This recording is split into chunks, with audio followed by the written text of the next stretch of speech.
नमस्कार, बहुत स्वागत है आप सभी का। आप देख रहे हैं आपका प्रोग्राम कॉफी पर कुरुक्षेत्र। मैं हूं सौरभ शर्मा। रोज की तरह आपके साथ बातें करेंगे बिल्कुल खुलकर। आज तो ये वोटिंग हो गई, महाराष्ट्र में हो गई, झारखंड में पूरी हो गई, उपचुनाव के लिए भी हो गई, मतलब यूपी की 9 सीटें भी हो गई। तो अब आप भी इंतजार कर रहे होंगे भाई क्या होगा। देखिए, असली तो 23 तारीख को पता चलेगा। हो सकता है आप अभी थोड़ा एग्जिट पोल का इंतजार कर रहे हो। कर रहे हैं? बड़े भोले हैं आप भी। हमने तो छोड़ दिया। प्रदीप सिंह जी हमारे साथ हैं। सर बहुत स्वागत है आपका। देवेंद्र पराशर जी मेरे साथ ही हमारे साथ हैं, बहुत स्वागत देवेंद्र। और विजय लक्ष्मी जी हमारी सहयोगी आई हैं आज। वीरू जी बहुत स्वागत आपका भी। तो सर एग्जिट पोल तो जो है, जो आएगा सो आएगा। हमने कहा नहीं एग्जिट क्या होता है, एग्जैक्ट पोल बताएं लोगों को। तो मेरे सामने बैठा है एग्जैक्ट पोल। अरे भाई क्यों फंसा रहे हैं? तो भूल जाइए साहब, एग्जिट पोल भूल जाइए आप। ये एग्जैक्ट पोल देखिए, अभी आपको सब पता चल जाएगा क्या होने जा रहा है। 40 साल, 20 साल, 15-20 साल जोड़ लीजिए कितना हो गया भाई। 75-80 साल का अनुभव आपके सामने बैठा हुआ है। 2-4-5 मेरे भी जोड़ लीजिए। और तीनों को चलाने वाले। हाँ। तो सर देखिए, बात करनी है महाराष्ट्र की पहले, उसके बाद झारखंड और उसके बाद उपचुनाव यूपी का। खासतौर पर बहुत बवाल हुआ क्योंकि आज यूपी में।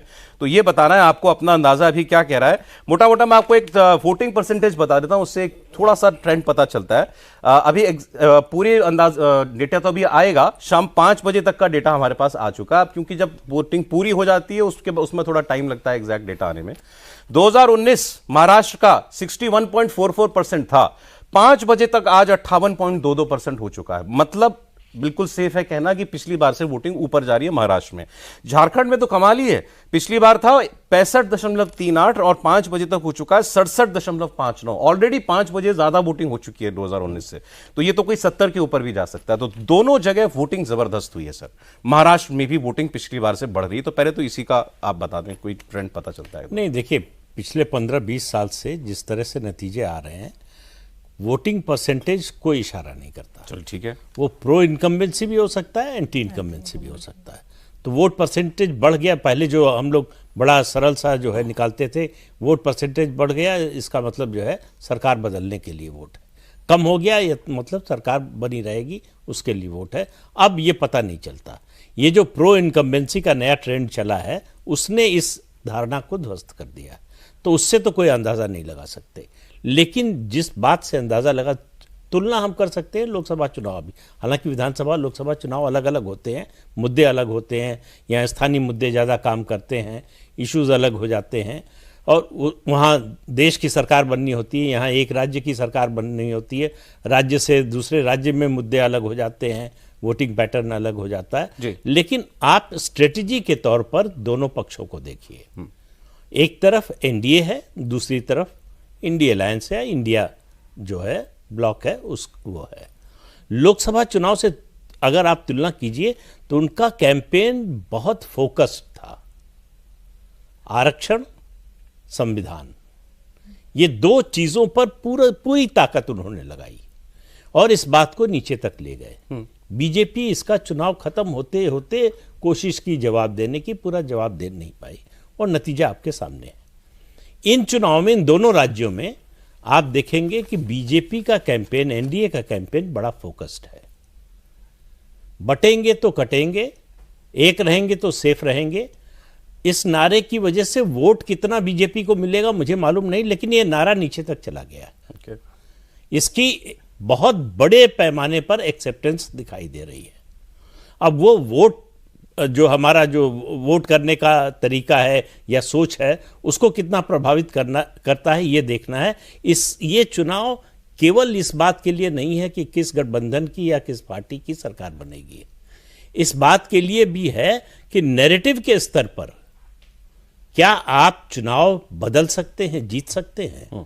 अगर आप लोकसभा चुनाव का नतीजा देखें तो दोनों राज्य बीजेपी को हार जाना चाहिए, एनडीए को। लेकिन जो जमीन से अभी रिपोर्ट्स आ रही हैं उससे ऐसा लगता नहीं कि बीजेपी बहुत पीछे जैसे लोकसभा में थी।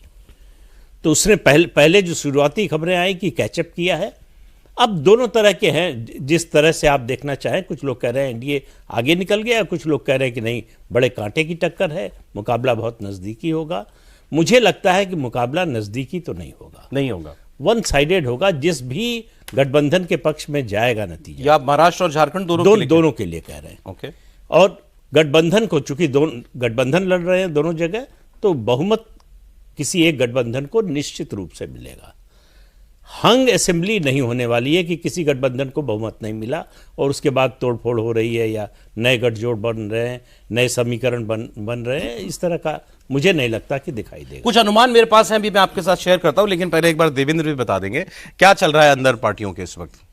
दो तीन चीज़ें सर। अब महाराष्ट्र पे सबसे पहले अगर बात कर लें तो कि महाराष्ट्र में पहली चीज़ ये है कि परसेप्शन के बारे में क्या है, मतलब आमतौर पे लोगों जो वोकल परसेप्शन बनता है, लोगों से बात करें उस पर क्या मिलता है। दूसरी चीज़ इलेक्शन को समझना हो तो ये समझ में आता है कि इलेक्शन मशीनरी जो है पार्टियों की वो किसकी ज़्यादा इफेक्टिव है।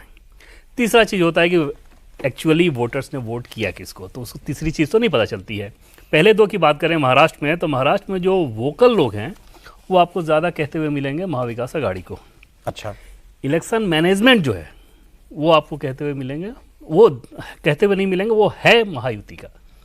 अब उस हिसाब से, पॉकेट के हिसाब से अगर महाराष्ट्र को समझें, मुंबई, ठाणे, कोंकण, इसमें जो समझ में आ रहा है उसके हिसाब से ऐसा लग रहा है कि महायुति आगे है। ठीक है। दूसरा जो पॉकेट है मराठावाड़ा और विदर्भ, वहाँ पर महाविकास आघाड़ी आगे है। अब दो तीन चीज़ों पे ये निर्भर करेगा एक्चुअल रिजल्ट। जैसे बीजेपी और कांग्रेस के बीच लगभग 76 सीटों पे सीधे मुकाबला है, उसमें बीजेपी कितना लीड लेती है। दूसरी तरफ शरद पवार और अजीत पवार को लगभग 32-34 सीट पे उनका आमने सामने है, और इसी तरह के कुछ और फिगर्स है जिसमें दोनों सेनाओं का आमने सामने। उन दोनों में है वो 48। हाँ, उन दोनों में शरद पवार काफ़ी आगे नजर आ रहे हैं अजीत पवार की तुलना में। शिंदे अब कितना आगे जा रहे हैं वो देखने वाली बात होगी, और ये लगभग समझ में आ रहा है कि बीजेपी सिंगल लार्जेस्ट पार्टी, इसमें कोई दो राय नहीं। बीजेपी की ये पूरी कोशिश है इस बार के इलेक्शन में कि लगभग 2.5 से 3% अपने वोट बढ़ा लें, और सिर्फ अपने नहीं बल्कि सहयोगियों के लिए भी वो लोग लगा है। उसके लिए जो मास्टर कार्ड जिसको आप कह सकते हैं, एक मंत्र, हर विधानसभा के हिसाब से जो स्ट्रेटजी तैयार की गई थी उसमें ऐसा माना गया है कि चाहे दिव्यांग हो या 80 साल से ज़्यादा की उम्र के व्यक्ति हों, ये संख्या लगभग 3 से 4 हज़ार की हर विधानसभा में। ये वैसे लोग हैं जो कि आमतौर पर वोट देने नहीं जाते थे। इस बार बीजेपी ने संघ के कार्यकर्ताओं को, एक एक वोटर को, ऐसे वोटर को मार्क करके उनके ऊपर यह जिम्मेदारी दी थी, और सिर्फ अपने दल के लिए नहीं बल्कि सहयोगियों के लिए भी, कि आपको इन वोटर्स को घर से निकाल के फिर वहाँ पे बूथ तक लेके जाना है।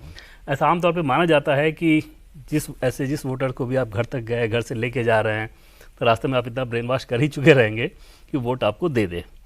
और अगर ऐसा हुआ तो जो 2-2.5% का बीजेपी सोच रही है, वहाँ पे उसको एक एज मिलेगा। दूसरा जो पूरी निर्भरता है वो लाड़की योजना, लड़की बहन योजना वाली। वो अगर 2 से 2.5 करोड़ को आपने सीधे सीधे अकाउंट में पैसे दिए, 7,500 रुपये आया अभी बैंक अकाउंट में। अब वो वोट में कन्वर्ट ना हो, ऐसा आमतौर पे होता नहीं। ठीक है। और पहले हम लोग बात कर ही चुके हैं कि लोकसभा चुनाव के अगर रेफरेंस पॉइंट को अगर आप बनाएंगे, तो जैसे 6 लोकसभा सीट में बीजेपी हारी, उस 6 लोकसभा सीट के अंतर्गत 6 हारी, मान लीजिए 36 विधानसभा सीटें आती थी, उस 36 में से 30 पे बीजेपी का कैंडिडेट जीता था और 6 में हारा था। लेकिन उस 6 में हारने का मार्जिन इतना बड़ा था जिसको वोट जिहाद का टर्म दिया गया, उसके चलते हुआ वो कोर्स करेक्शन भी इसमें हुआ है। कि मतलब वैसी स्थिति तो नहीं होने वाली लोकसभा वाली थी। हाँ, बात है। और एक और नई चीज इसमें यह दिखी है कि जैसे दलितों को लेके लोकसभा चुनाव में जो नैरेटिव था, जो हिंदू दलित थे वो तो थे नरेंद्र मोदी के साथ, जो बौद्ध दलित थे उन्होंने वो संविधान खत्म कर देंगे उस नैरेटिव पर वो गए थे। लोकसभा चुनाव के बाद एक कोर्स करेक्शन ये किया गया कि केंद्रीय मंत्री किरण रिजिजू, उनके लगातार आपने देखा होगा कि महाराष्ट्र में दौरे हो रहे थे। नॉर्थ ईस्ट का व्यक्ति महाराष्ट्र में क्या करेगा, वो बौद्ध हैं, वो बौद्ध हैं, दलित हैं, और वहाँ जाके जो बात वो कहते थे वो सिर्फ 2 चीज़ कहते थे। पहली बात ये कि बाबा साहब अम्बेडकर के बाद पहली बार नरेंद्र मोदी ने देश का कानून मंत्री किसी बौद्ध को बनाया था, मैं कानून मंत्री था। तो आप सोचो कि अगर बाबा साहब के आदर्शों पर कोई चल रहा है तो कौन चल रहा है, नरेंद्र मोदी चल रहे हैं। दूसरी चीज़ कि पहली बार ऐसा हुआ है कि माइनॉरिटी अफेयर्स मिनिस्टर एक बौद्ध, वो खुद के बारे में बौद्ध बैठे हुए हैं, अन्यथा सिर्फ मुस्लिम को बैठाया जाता है। तो आप क्या चाहते हैं, बौद्ध बैठे माइनॉरिटी अफेयर्स मिनिस्टर या मुस्लिम बैठे?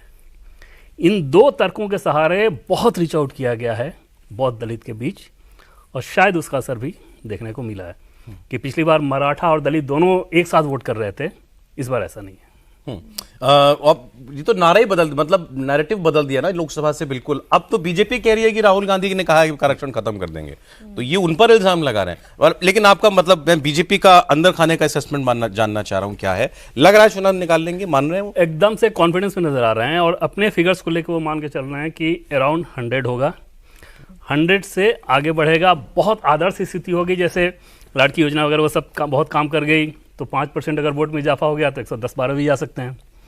2-2.5% हुआ तो 100 तक जा सकते हैं। 100 तक जाएंगे तो अपना सीएम होगा। 90 तक अगर आ गया तब भी बीजेपी की सरकार होगी, तब लेकिन सीएम।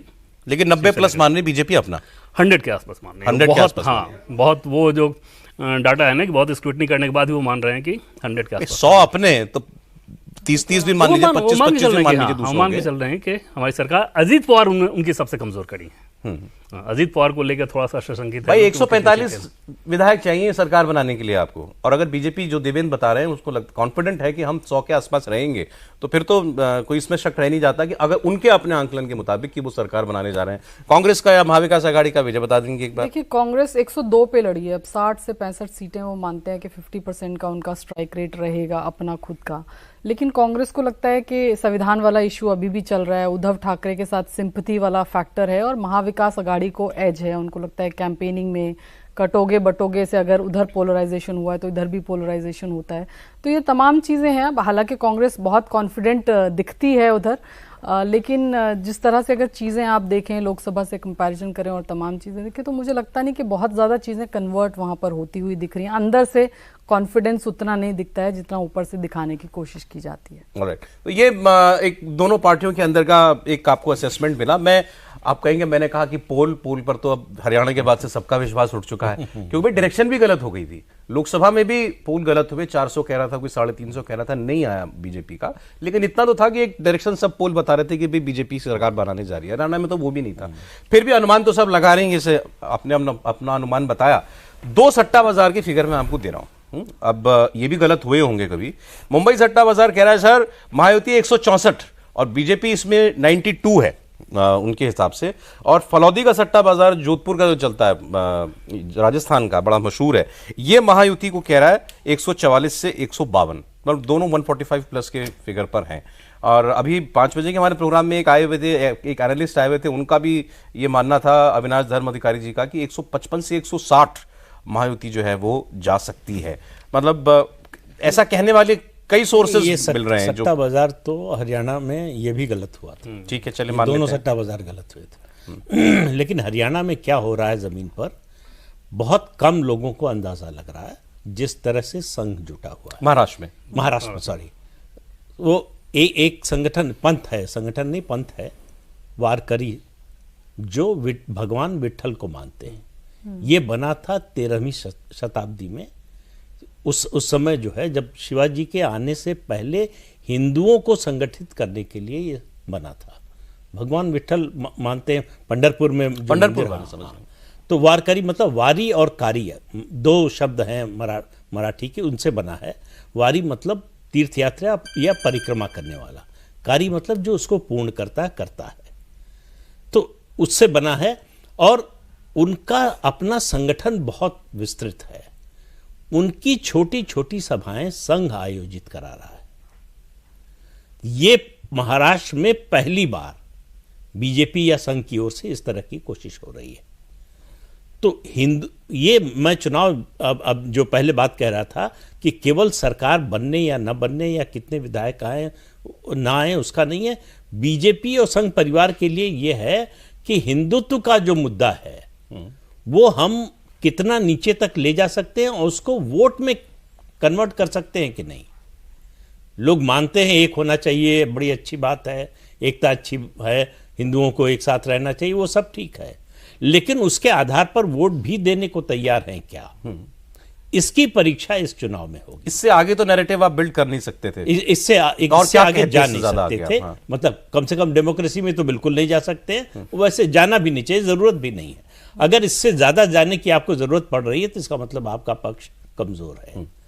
तो ताकत आपकी इसी में है कि आप लोगों को, जिनको आप मान रहे हैं कि वो जागृत नहीं है या जिनको इस बात का एहसास नहीं है कि खतरा कितना है, कितना बड़ा है और कैसा है, उनको आप आगाह कर रहे हैं। कि एक रहोगे तो सेफ रहोगे।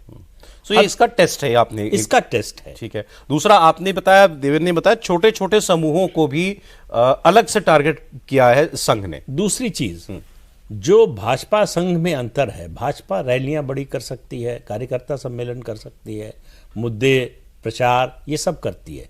संघ की खूबी क्या है? संघ तो प्रचार करने, उस तरह से रैलियां करने के लिए जाता नहीं कोई संघ का पदाधिकारी।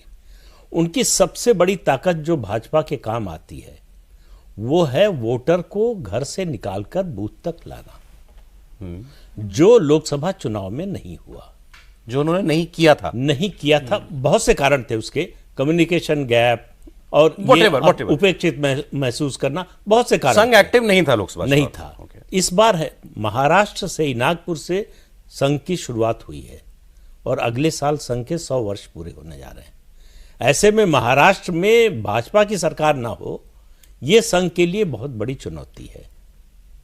तो किसी भी हालत में बीजेपी की सरकार बननी क्या चाहिए। करते? तो इस बार क्या किया जैसे संघ ने, और क्या डोर टू डोर, घर घर गए, कोऑर्डिनेशन 15 लोगों की, 20 लोगों की, 50 लोगों की ऐसी बैठकें, 60,000 बैठकें की हैं संघ ने, समझाने की कोशिश कि वोट न देने से और उदासीन रहने से के नुकसान क्या है और वोट क्यों देना चाहिए और किसे देना चाहिए, और किसे हम कह रहे हैं तो क्यों उसको देना चाहिए, यह समझाने की कोशिश। ऐसा है कि लोकसभा चुनाव में ऐसा नहीं कि बीजेपी का मतदाता अचानक से कम हो गया, उदासीन हो गया, घर बैठ गया, उसने खिलाफ जाके वोट नहीं दे दिया। और दूसरी बात जो कही जा रही है कि मुसलमानों के ध्रुवीकरण की बात, वो लोकसभा चुनाव में जो हो चुका वो अब सैचुरेशन पॉइंट पर पहुंच गया, उससे ज्यादा नहीं हो सकता है भाई। 90-95% से ज्यादा वोटिंग क्या होगी? नहीं, वो तो अब ये मान के चल रहे होंगे कि उसी हद तक वोटिंग मुसलमान हमारे खिलाफ होगा। उसके जवाब में इधर कंसोलिडेशन हुआ कि नहीं हुआ? इधर जो विभाजन था वो निश्चित रूप से कम हुआ है। अब कितना कंसोलिडेशन हुआ है ये अभी बता पाना मुश्किल है, वो तो वोट की गिनती होगी तभी पता चलेगा। लेकिन लोगों में इस बात का एहसास है, खास तौर से जो ये वोट जिहाद का मुद्दा उठाया और उदाहरण दिया धुले का। देखिए, जब आप एक व्यवहारिक उदाहरण देते हैं तो उसका असर होता है कि आप इतनी विधानसभा क्षेत्रों में जीते और एक में हारे और लोकसभा की सीट हार गए, सिर्फ इसलिए कि वो एक थे, आप बटे हुए थे। अब उसका असर मुझे लगता है हरियाणा में शुरुआत हुई थी उसके असर की, और झारखंड और महाराष्ट्र दोनों जगह ये जो फोकस कैंपेन था बीजेपी का, बहुत कम समय ऐसा होता है, चुनाव होते हैं ऐसे जब किसी भी पार्टी के लिए बहुत ही फोकस और बहुत ही इंटेंस जो है उसका कैंपेन हो। तो आपकी मशीनरी एकजुट है, संघ आपके साथ आ गया, छोटे छोटे समूहों को भी आपने टारगेट किया, वोटर को घर से निकालने की जितनी कवायद की सर ने बताया कि लेकर के जाना है, वोट कराना है, बताया उन्होंने विकलांग, अगर कोई विकलांग दिव्यांग भी है तो वो आमतौर पर नहीं वोट करता, उसको भी लेकर के जाओ। हर लिहाज से महायुति या BJP is should be in a better place than Lok Sabha, निश्चित रूप से। इसमें तो इतना तो क्या सेफ है ना कहना, उसमें तो कोई डाउट ही नहीं है। और लोकसभा चुनाव के बाद कई सारे स्टेप्स उठाए गए, जैसे ये चुनाव सिर्फ इसका नहीं होगा सौरभ कि बटेंगे तो कटेंगे या मुस्लिम पोलराइजेशन, जैसे विदर्भ की ही बात कर रहे हैं तो वहाँ तो हार्डकोर फार्मर इशू है, फार्मर स्टेट्स है। लोकसभा चुनाव में उसका खामियाजा भी होगा। आपने देखा होगा कि विदर्भ के चुनाव में नितिन गडकरी ने महाराष्ट्र में बीजेपी की तरफ से, और बीजेपी नहीं, अक्रॉस द पार्टी आप उठा के देख ले तो सबसे ज़्यादा कार्यक्रम उन्होंने किए, पब्लिक रैली। जाहिर तौर पर लोगों के बीच में है, वो लोगों का मूड समझ रहे हैं, मैक्सिमम विदर्भ में ही किया था उन्होंने सीधे सीधे खारिज किया इस तरह के नारे को। क्यों? क्योंकि उनको ये समझ में आ रहा था कि ग्राउंड पे वो मूड नहीं है। ग्राउंड पे ये मूड है कि मूंगफली की जो योजना है उसमें जो एमएसपी है उस पर हमें नुकसान हो रहा है, कपास पे हमें नुकसान हो रहा है, इसके लिए क्या किया जा रहा है। और आपने देखा होगा कृषि मंत्री शिवराज सिंह चौहान ने फिर उसका अनाउंसमेंट भी किया था, फिर नासिक एरिया में प्याज को लेकर किया गया था। तो उन एरियाज़ में फार्मर डिस्ट्रेस को कंट्रोल करने के लिए लोकसभा चुनाव के बाद बहुत कुछ किया गया। और उसमें जैसे भावांतर योजना जैसी जो योजना थी कि ठीक है जो गैप है उसको राज्य सरकार दे रही है।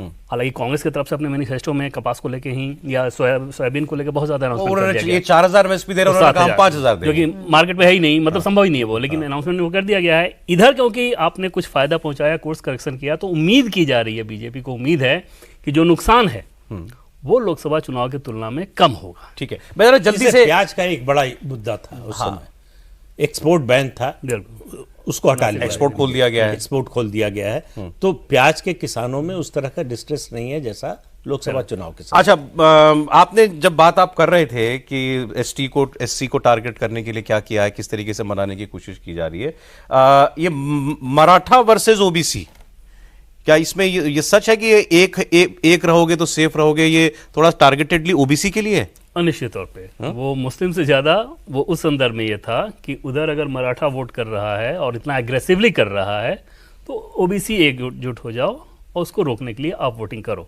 और इसमें कोई दो राय नहीं कि मराठा ने महाविकास आघाड़ी को बहुत एग्रेसिवली वोटिंग किया है, लोकसभा चुनाव में भी किया था और इस बार भी उनका एग्रेसिवनेस जारी रहा। इनका इस बार उनका फोकस मराठा से ज्यादा ओबीसी है। हाँ, बीजेपी का पूरा फोकस था ओबीसी को लेके और उसमें वो एक हद तक सक्सेसफुल नजर आ रहे हैं अभी तक जो फीडबैक मिल रहा है उसके हिसाब से। ठीक है, मुंबई कोंकण का आपने बताया महायुति आगे रहनी चाहिए। हाँ, ठीक सर, सहमत है?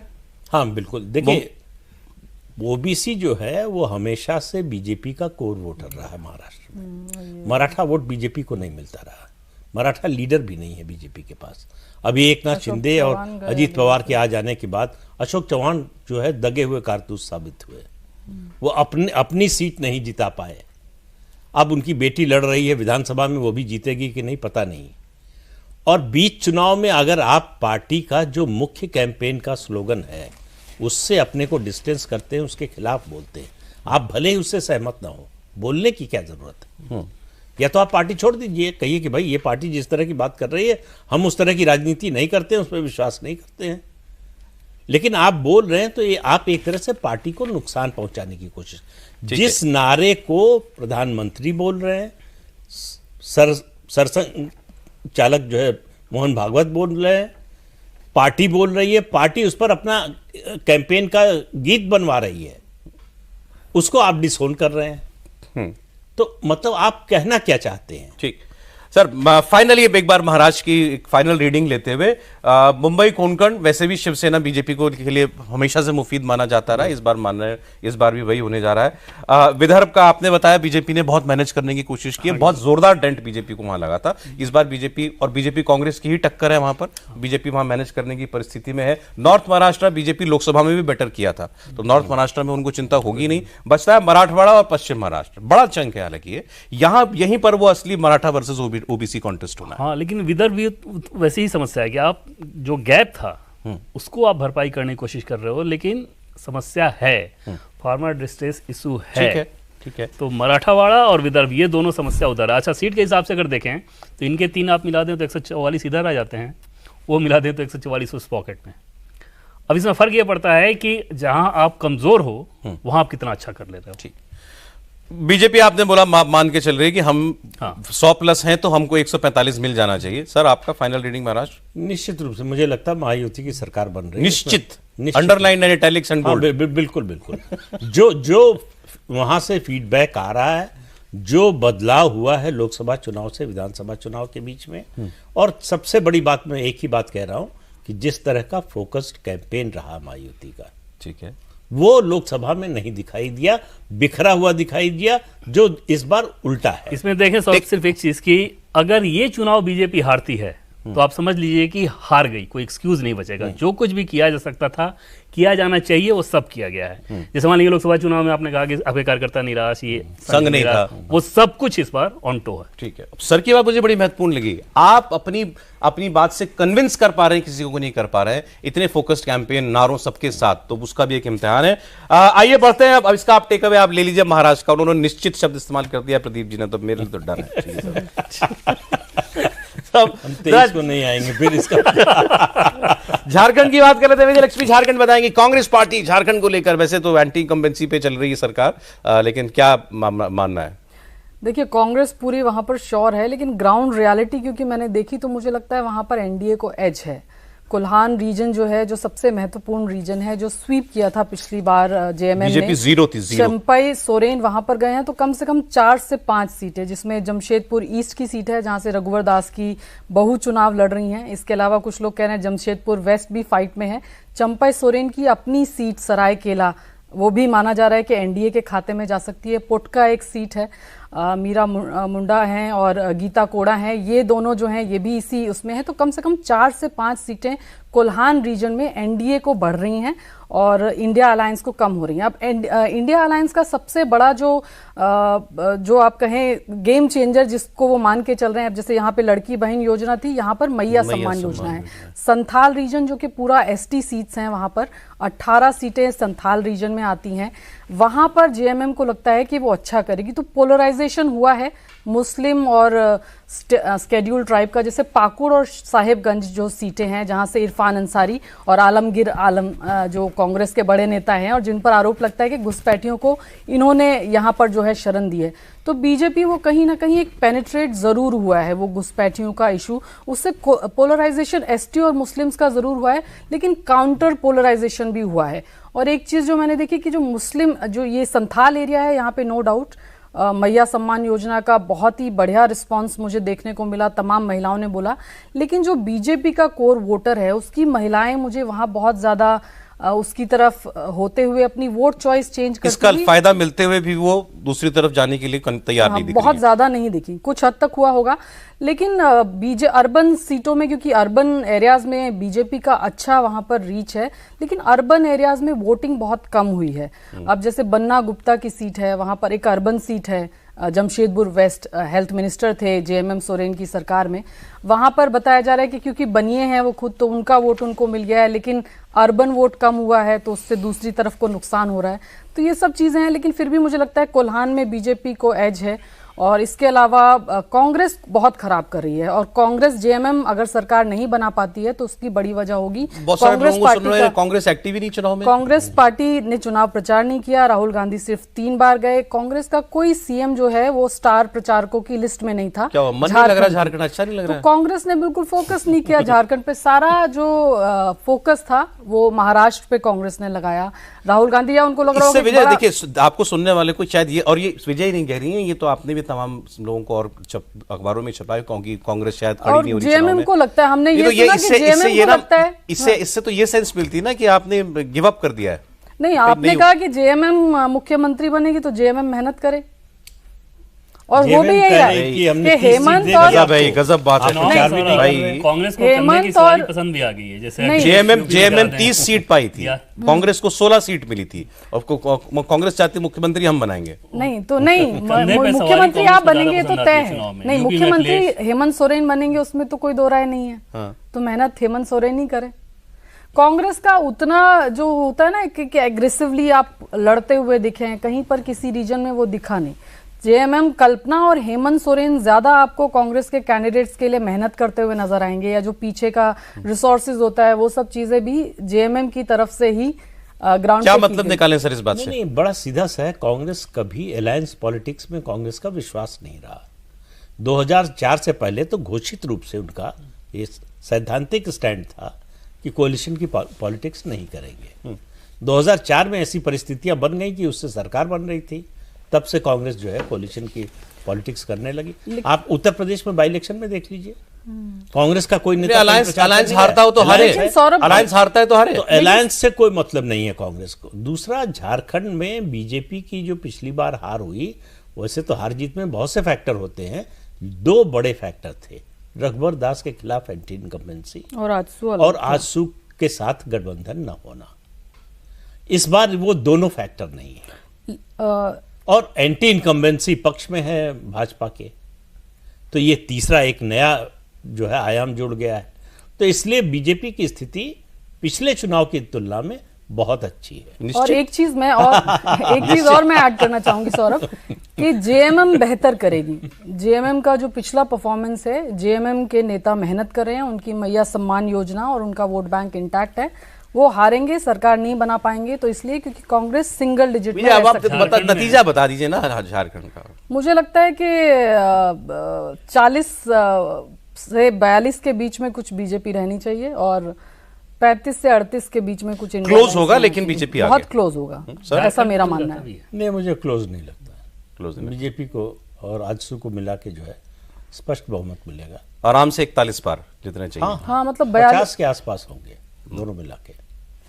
हाँ, बीजेपी अपने दम पे अगर आएगी भी बहुमत, वही 42-44 तक जाए, 38 से 42 के बीच में, और सहयोगी के साथ 47, 48, 50 इस तरह का फिगर। और ये इस वजह से नहीं कि इस चुनाव में ऐसा हो रहा है, झारखंड में आमतौर पे अगर आप देखें तो वोटों का जो बंटवारा है उसमें जो रिजल्ट आते हैं वो इसी प्रकार कंफर्टेबल मेजोरिटी एनडीए को होनी चाहिए, बीजेपी को होनी चाहिए। हाँ, बहुत बड़े मार्जिन के साथ नहीं, लेकिन कंफर्टेबल होता है मतलब अगर आप 55-60 अगर 41 चाहिए और आपके 45 ये- 40 आ रहे हैं तो ये कंफर्टेबल है छोटे राज्य के जब हिसाब से से। स्टेट नहीं, छोटे राज्य नहीं, जब से स्टेट बना झारखंड में ऑल्टरनेट ही करता रहता है और पॉलिटिकल सिटिंग स्टेबिलिटी सीएम्स को कभी नहीं हराता है। है। अभी बाकी 2 राज्यों में आई, छत्तीसगढ़ और उत्तराखंड। जैसे आज देखिएगा आप, जितने जब रिजल्ट आएगा तो 40-45 जो सिटिंग एमएलए होंगे ना, वो आपको हारे हुए मिलेंगे। और सिटिंग सीएम को हमेशा झारखंड हराता है। ये अगर हार गए, क्योंकि बरहेट बड़ी सेफ सीट है जहां से हेमंत सोरेन चुनाव लड़ रहे हैं इस बार, तो कोई लगता नहीं है कि कोई ऐसा मिराकल हो जाए कि वो हार जाए। पहली बार होगा कि कोई सिटिंग सीएम, वरना सीएम भी हारता है, सीएम हमेशा हारता है। सरकार भी रघुवर दास बदलती है और हारे, सीएम भी हारता है। बाबूलाल मरांडी हारे, मतलब अर्जुन मुंडा, तमाम लोग जो सीएम रहते हुए चुनाव लड़े, incumbent chief minister always lose. चलिए, तो हमारे पोल का आपको एक रिकैप दे देता हूं। महाराष्ट्र को लेकर के निश्चित महायुति सरकार बनाएगी, सब तीसरी बार बोल रहा हूं मैं, ये प्रदीप जी का कहना है। देवेंद्र ने झारखंड में सर ने निश्चित बचा लिया है क्या? नहीं नहीं, का कोई सवाल ही नहीं है कि बीजेपी की सरकार झारखंड ना में ज्यादा यूज कर लीजिए निश्चित असर। रिपीट नहीं कर सकते शब्द। ये भी है कि महाराष्ट्र जब कर दिए तो आपने महाराष्ट्र का बताया, बीजेपी का अंदर खाने का सिस्टम बताया कि भाई 100 के आसपास और हम सरकार बना रहे हैं। विजय लक्ष्मी का मानना है महायुति को एज महाराष्ट्र में, और झारखंड में भी एनडीए को एज है। अब जरा सा यूपी की बात कर लें। आज 2 बड़े राज्यों के वोटिंग हुई, लेकिन जितना हल्ला हंगामा यूपी के 9 सीटों के उपचुनाव में हुआ उतना नहीं हुआ कहीं भी। जगह जगह से खबरें यहां पुलिस वाले पत्थर मार दिया, यहां पुलिस वाले ने रोक दिया, और सब मुस्लिम इलाकों से ऐसी खबरें आ रही थी। आज सुबह से अखिलेश यादव प्रेस कॉन्फ्रेंस कर रहे हैं और उनकी पार्टी ट्वीट कर रही है इलेक्शन कमीशन को, यहां देखिए हो गया, यहां देखिए ये हो गया। भाई 9 सीट का चुनाव ना हो गया, सर का जंजाल हो गया। सर क्या है? और एक आंकड़ा मैं दे दूं, मुझे भी ये देख करके हैरानी हुई थी थोड़ी सी कि कितनी मेहनत आप सोचिए इस चुनाव में योगी आदित्यनाथ ने की है, और वो कितना गंभीरता से इसको ले रहे हैं। 9 सीटें हैं, इनमें से इन 9 सीटों पर 25 बार जा चुके हैं योगी आदित्यनाथ, अलग अलग दौरे कर चुके हैं, और इस तैयारी में वो अगस्त से लगे हुए हैं। अगस्त के बाद हरियाणा का चुनाव हो गया, झारखंड का चुनाव हो गया, महाराष्ट्र का चुनाव हो गया, सब जगह वो स्टार प्रचारक, सब जगह उनकी दर्जनों रैलियां हुई हैं। इसके बीच में वो 25 बार गए इन सीटों के ऊपर। अखिलेश यादव सब जगह एक बार गए, उन्होंने इतना किया है। यही बता रहा है कि आप कोई किसको कितना सीरियसली ले रहा है। वो अखिलेश यादव की राजनीति की स्टाइल वही है, बदल नहीं सकता। लेकिन ये बाई इलेक्शन इसका नहीं है कि कौन कितनी सीटें जीत जाए, बीजेपी सब जीत जाए या सब हार जाए, उसकी सरकार पर कोई असर नहीं पड़ने वाला। सरकार के स्थायित्व पे कोई सवाल नाक पे सर पड़ेगा। नहीं, नाक से ज्यादा बात यह है कि जो एज मिला है वो बहुत बड़ा एज मिला है समाजवादी पार्टी को। 37 सीटें और 6 कांग्रेस को मिल गई, कि वो एबरेशन था ये साबित करना है बीजेपी को। वन ऑफ था वो, हो गया। वन ऑफ था ये जो है कंटिन्यू नहीं करने वाला है। वो हो गया तो हो गया, लेकिन अब जो है लोगों को समझ में आ गया है कि जो उन्होंने किया उसकी वजह से प्रदेश का नुकसान हो सकता है अगर इसको कंटिन्यू रखा 2027 तक। तो ये लड़ाई असल में ये बाई इलेक्शन की नहीं, 2027 की तैयारी का इलेक्शन है कि वहां किस तरह का जो है फॉर्मेशन होगा, किस तरह के मुद्दे होंगे, कौन कहां खड़ा होगा। और जिस तरह से समाजवादी पार्टी और कांग्रेस के बीच में दूरी दिखाई दी है, ये उस गठबंधन के लिए अच्छी बात नहीं है। एक तो कांग्रेस को सीट नहीं दी, सीट जो दे रहे थे कांग्रेस ने मना कर दिया, कांग्रेस का कोई नेता प्रचार करने नहीं गया। आप दिन रात गठबंधन की बात करते हैं नेशनल लेवल पे, आप चाहते हैं कि वो गठबंधन जिता के आपको राहुल गांधी को प्रधानमंत्री बना दे, लेकिन आप अपने साथी के लिए जहां आप नहीं लड़ रहे हैं तो आपका कुछ ऐसा स्टेक पर नहीं है कि आपका उम्मीदवार जीतेगा कि हारेगा। तब भी अगर आप केवल 2 या 3 रैली जो है अखिलेश यादव के साथ करते तो गठबंधन की एकता का एक संदेश। वो झारखंड में नहीं की उन्होंने, जहां पर सरकार बचा दी थी। क्या तो बाई इलेक्शन है। यूपी राहुल गांधी, पूरे गांधी परिवार के लिए ज्यादा बड़ा स्टेक है झारखंड से। अगर कांग्रेस का रिवाइवल होना है उत्तर प्रदेश में तो उसके लिए पूरे परिवार को लगना पड़ेगा, और अगर गठबंधन किया है तो गठबंधन के साथी के लिए काम करना। आप क्या मानते हैं जो 2024 में हुआ, सपा को 37 सीटें, कांग्रेस को 6, वन ऑफ था, एबरेशन था, अनहोनी थी, एक बार की हो गई, या वाकई कुछ? उसके बहुत से फैक्टर थे और मुझे नहीं लगता कि ये कोई परमानेंट ट्रेंड है। ओके। क्योंकि जिस तरह का बीजेपी का जनाधार है वहां, और मैं जनाधार की बात कर रहा हूं तो जो सोशल इक्वेशन बनाया है बीजेपी ने 2014 से, उसमें थोड़ी देर के लिए 2024 में जरूर थोड़ी सी थी, खलबली थी, नाराजगी थी, कुछ निराशा थी, बीजेपी का अंदरूनी झगड़ा, बहुत से कारण थे उसकी वजह से उनको फायदा हुआ। लेकिन उत्तर प्रदेश की राजनीति बदलने जा रही है। जो 25-30 साल की राजनीति थी, दो क्षेत्रीय पार्टियों के बीच में मुकाबला होता था, वो बदल गया, वो बदलने वाला नहीं। लेकिन इसमें तो 5 सीटें तो समाजवादी पार्टी की है। हाँ, 10 5 समाजवादी पार्टी की, 3 बीजेपी की, 2 उसके सहयोगी दलों की है। बीजेपी मुश्किल बैटल लड़ रही है ना इस बार उपचुनाव में। तो आपको लगता है बीजेपी मेजोरिटी सीटें ला सकती है? बीजेपी जितनी थी उसकी सीटें उससे बेहतर होगी। 3+। अब वो आंकड़ा क्या होगा ये हम नहीं बता सकते। वो 3 बचाएगी, वो 3 बचाएगी और 1 गेन करेगी, 2 करेगी कि 3 करेगी पता नहीं, लेकिन गेन करेगी। ठीक है देवेंद्र जी। मिनिमम 3 और एलाइज के साथ मैक्सिमम 6, मतलब एलाइज के साथ 5 था, लेकिन अब इस बार ऐसा लग रहा है कि मिनिमम 3 मैक्सिमम 6 एलाइज के साथ, वो 6 मैक्सिमम होगा। और छठा अगर आया तो वो एक अनहोनी होगी। 5 और 4 आया कि 5 एनडीए 4 सपा, तो एक नॉर्मल सा सिचुएशन लगेगा। अगर इससे कम आता है तो फिर नैरेटिव के हिसाब से बीजेपी के लिए मुश्किल होगी। नहीं बट लेकिन क्या मान रही है बीजेपी? क्योंकि उपचुनाव तो लोग कहते हैं सरकार मैनेज कर लेती है। 5 तक मान के चल रहे हैं, 5 तक तो रहेगा कि 5 हम रहेंगे, 4 वो रहेंगे। यही मोटा मोटी फीडबैक इधर भी है। तो राहुल जी तो गए नहीं, तो फीडबैक कैसे मिला? नहीं तो बातचीत तो होती है ना उनकी पार्टी से। मजाक कर रहा हूँ। क्यों नहीं लेकिन गए? आप भी नहीं गए महाराष्ट्र, आप भी नहीं गए झारखंड, फीडबैक है ना आपके पास? तो ऐसे राहुल गांधी जी के पास दिल से अपनी पार्टी के लिए नहीं, लेकिन राहुल जी ने रखा है ना सौरभ, यूपी में अखिलेश को, बिहार में तेजस्वी यादव को, झारखंड में हेमंत सोरेन सब allies हैं सबको तो उन्होंने रखा ही है तो काम करने के लिए। तो इसमें काम करते हैं, उनके सहयोगी हैं सब। नहीं तो उनको वहाँ क्या है असेसमेंट यही चुनाव है का? कि 4 के करीब सीट ले आएंगे। समाजवादी पार्टी अच्छी फुटिंग पर है ऐसा उनको लगता है। तो सर ओवरऑल मतलब इस 23 तारीख का जो शाम की हेडलाइन बनने वाली है, क्या होने वाली है? मैं नैरेटिव के हिसाब से पूछ रहा हूँ, एक माहौल के हिसाब से पूछ रहा हूँ। वो नैरेटिव जो बनेगा वो हरियाणा की कंटिन्यूटी, हरियाणा में जो हुआ वो ट्रेंड कंटिन्यू करेगा, ऐसा मुझे लग रहा है कि वो ये जो बाई इलेक्शन है और 2 राज्यों के विधानसभा चुनाव है उनका जो नतीजा आएगा। और इसका देश की राजनीति पर असर, जब सब कह रहे हैं बैसाखी वाली सरकार है मोदी जी की।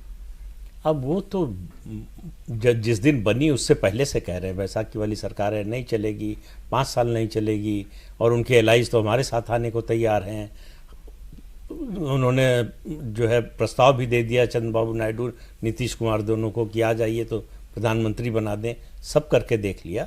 ये अलायंस पहले से ज़्यादा मजबूत हुआ है। एनडीए का जितना भी अलायंस जब से एनडीए बना है 98 से, सबसे मजबूत है। जिस तरह से चंद्रबाबू नायडू और नीतीश कुमार प्रधानमंत्री के साथ खड़े हैं, बीजेपी के कई नेता उस तरह से नहीं खड़े होंगे।